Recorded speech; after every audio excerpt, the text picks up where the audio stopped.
Hello दोस्त, कैसे हैं। आशा करता हूँ आप लोग स्वस्थ होंगे, मस्त होंगे, बिल्कुल चकाचक होंगे। है गाइस। आज आज ये ट्रांसफार्मर और स्टेबलाइजर का चौथे दिन का वीडियो है। और चौथे दिन के वीडियो में हम ये जानेंगे कि कोर क्या है, फिर कोर होता क्या है। ट्रांसफार्मर में जो कोर लगता है तो वो कोर होता क्या है। चलिए हम समझते हैं कि कोर क्या होता है। चित्र चित्र के माध्यम से समझना पड़ेगा कोर क्या होता है। हम आप लोग को पहले वीडियो में बताए थे कोर क्या है। देखिए, बताते हैं हम। एक हम बेस बना लेते हैं, इसमें एक कॉइल बनाते हैं।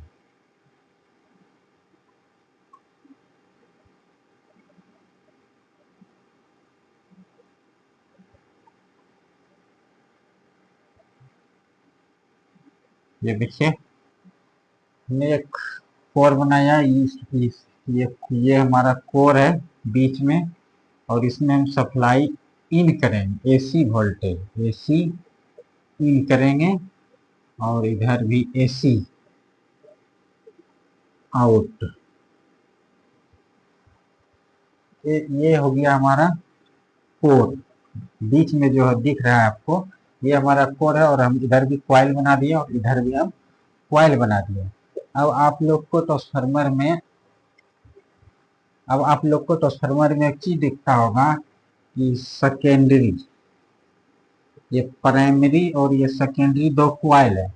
और इन कॉइलों से इन कॉइलों को कहीं भी नहीं जोड़ा गया है,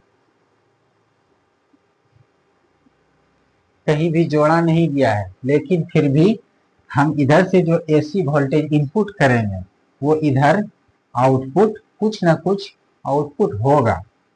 अब वो कैसे होगा, क्या करेंगे वो देखते हैं।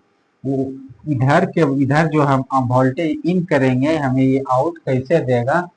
आउट ये यही काम ये कोर करता है। यही कोर का, ट्रांसफार्मर के अंदर कोर का यही काम होता है कि हम प्राइमरी कॉइल में जितना वोल्टेज देंगे, इन करेंगे, हमको अधिक से अधिक आउटपुट करके जो दे उसी को हम कोर कहते हैं। समझ गए होंगे कोर क्या होता है।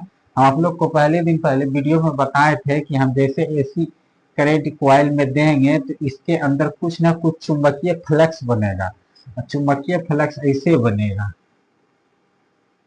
ये देखिए। ये ऐसे चुंबकीय फ्लक्स बनेगा। जैसे प्राइमरी कॉइल में हम वोल्टेज देंगे तो यहाँ चुंबकीय फ्लक्स बनेगा।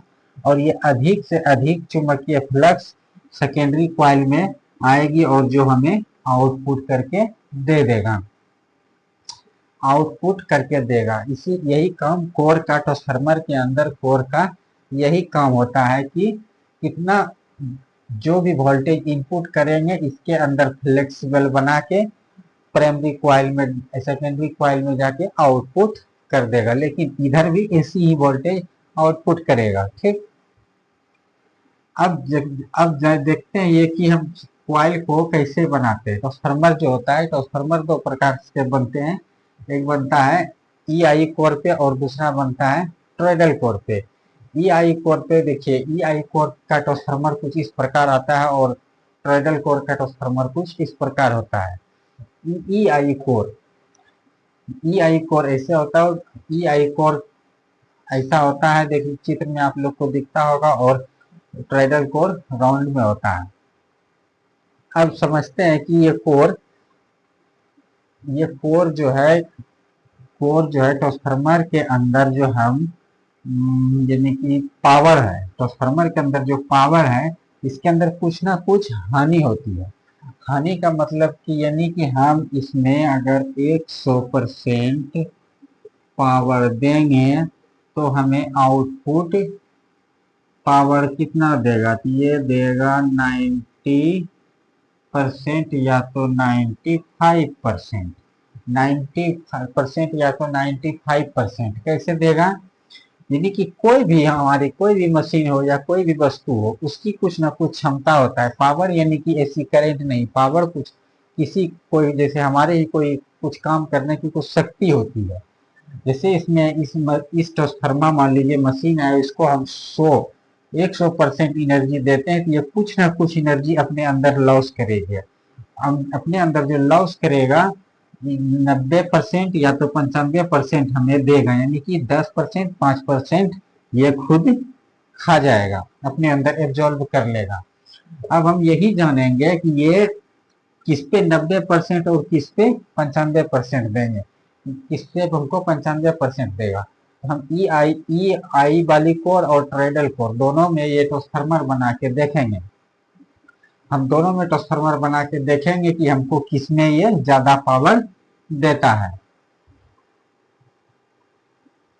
अब हम देखते हैं कि जैसे ई आई कोर पे अगर आसानी से ट्रांसफार्मर तैयार करना हो तो ई आई कोर पे आसानी से हो जाता है, लेकिन जल्दी थोड़ा टाइम लगता है, लेकिन आसानी से हो जाता है। क्योंकि ई आई कोर का ट्रांसफार्मर बनाने के लिए मशीन सस्ती होती है, इसे हाथ से भी बेंडिंग कर सकते हैं, इसकी मशीन सस्ती होती है। मार्केट में हमको यानी कि 90 मार्केट में हमको 95% ई आई कोर का ही ट्रांसफार्मर मिलेगा।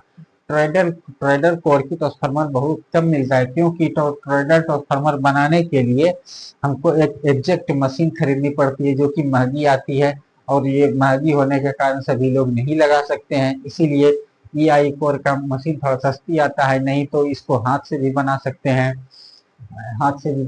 हैं, क्योंकि इसमें बोबिन लगता है, बोबिन के ऊपर तार लपेट दिया जाता है, उसके बाद उसमें कोर डाल दिया जाता है।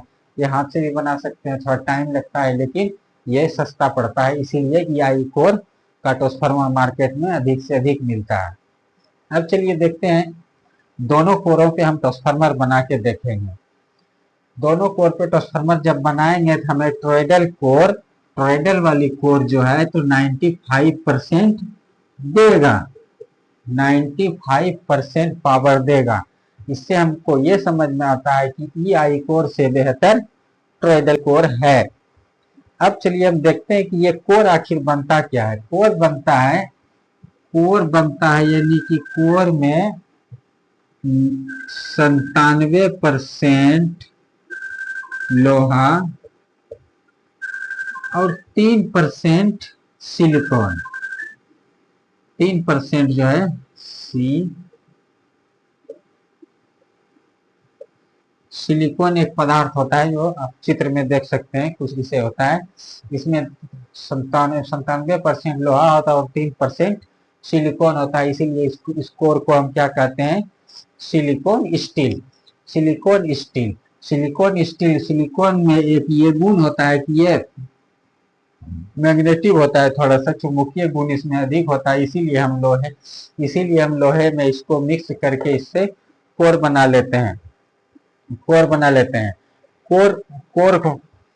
जो होता है, कोर का एक फिक्स आकार में पहले काट लिया जाता है, और उसको ई आई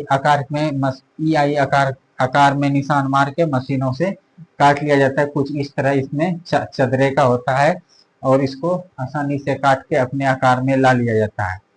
और ई आई कोर का क्या होता है, ई आई कोर में पहले बोबिन लगाना पड़ता है, बोबिन के ऊपर तार लपेट के, उसके बाद उसके ऊपर इंसुलेशन लगा के,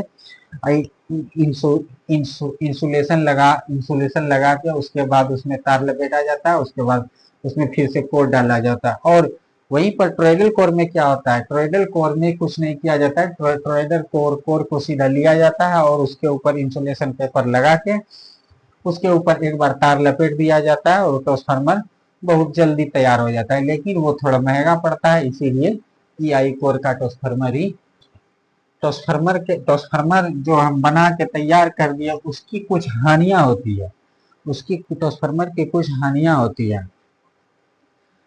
अब हानियां क्या होता है, इसकी एक हानि होती है हिस्टैरिसीस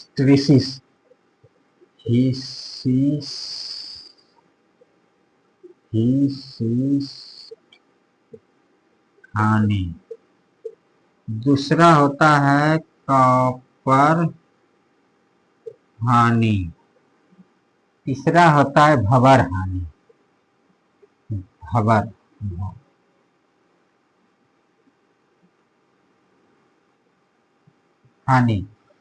अब ये ट्रांसफार्मर के ये 3 हानियां हैं। हानियां मतलब विशिष्ट हानि, कॉपर हानि, भंवर हानि। विशिष्ट हानि क्या होता है? विशिष्ट हानि क्या होता है? ये हमारा हुआ प्राइमरी बैंडिंग, ये हुआ सेकेंडरी बैंडिंग। अब इसके अंदर जो हम करंट देंगे, तो इसके अंदर जो करंट देंगे तो इसके अंदर कुछ इलेक्ट्रॉन चलता रहेगा, और वही इलेक्ट्रॉन जो चलेगा तो वो एक चुंबकीय गुण लेके चलेगा, एक उष्मा लेके चलेगा, और वही जो उष्मा हीट होगा, गर्म होगा, ट्रांसफार्मर जो गर्म होगा, उस ट्रांसफार्मर के चारों ओर जो घूमेगा उष्मा, जो ट्रांसफार्मर गर्म होगा, उसी को हम हिस्टैरिसीस हानि कहते हैं। हिस्टैरिसीस हानि कहते हैं। अब चलिए जानते हैं दूसरा, कॉपर हानि। कॉपर हानि क्या होता है? कॉपर हानि का मतलब होता है, जैसे कि हम मान लीजिए ये कोर है, कोर के ऊपर जो हम तार लपेटेंगे बोबिन के ऊपर, या तो कॉपर की तार लपेटेंगे या तो एल्युमिनियम की तार लानेंगे। कॉपर की तार लपेटे या तो एल्युमिनियम की लपेटे, उसकी कुछ ना कुछ रेजिस्टेंस की मात्रा होगी, कुछ ना कुछ तो रेजिस्टेंस वो बनाएगा ही, और वही रेजिस्टेंस जो मात्रा, कुछ ना कुछ जो रेजिस्टेंस बनाएगी, वही कॉपर हानि कहलाता है। कॉपर हानि कहते हैं। कॉपर की रजिस्ट्रेशन के वजह से कॉपर हानि कहलाता है। अब तीसरा जानते हैं भंवर हानि। भंवर हानि क्या है? भंवर हानि सबसे इंपॉर्टेंट है। भी भंवर हानि को ही इंग्लिश में कहते हैं ईडी। ईडी हानि, भंवर हानि। अब आप इसको हम ऐसे समझ सकते हैं, जैसे ये प्राइमरी बैंडिंग है, ये सेकेंडरी बैंडिंग है।